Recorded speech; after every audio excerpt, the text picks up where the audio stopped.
डगर डगर बीच गोकुला नगरिया हे गोकुला नगरिया बधैया बाजे, हाँ बधैया बाजे। सब गोटे एक बीच में ताली के संग सहयोग दिए कहबे कि बाबा नंद के दुआरिया बधैया बाजे, बाबा नंद के दुआरिया बधैया बाजे। डगर डगर बीच गोकुला नगरिया है, डगर डगर बीच गोकुला नगरिया बधैया बाजे, हाँ बधैया बाजे।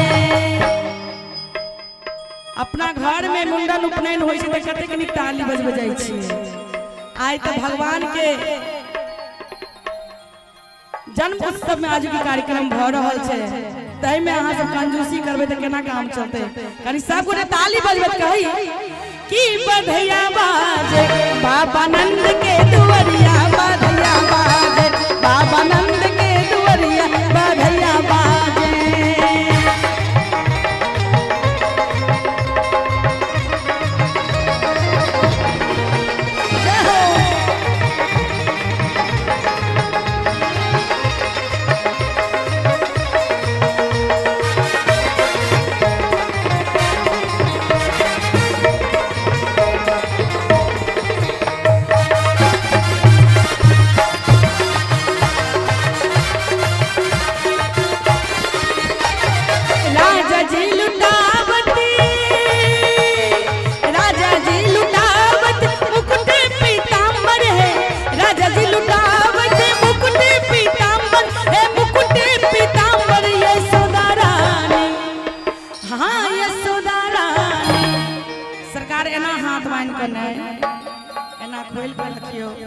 भगवान के गीत भ रहल छै, हुनकर कृपा ककरा कखन हेतै क्यों नहीं जाने से।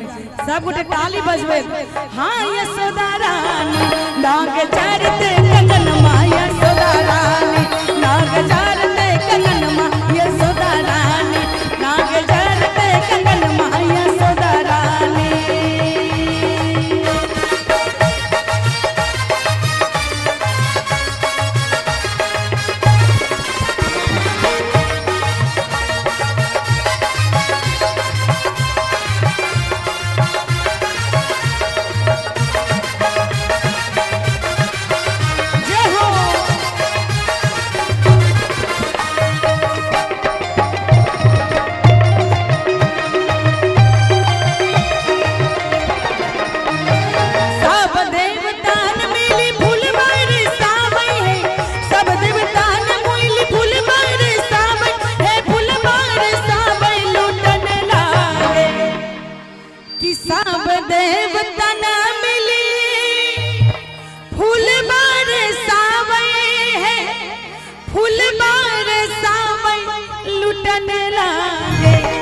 हाँ लुटने लागे।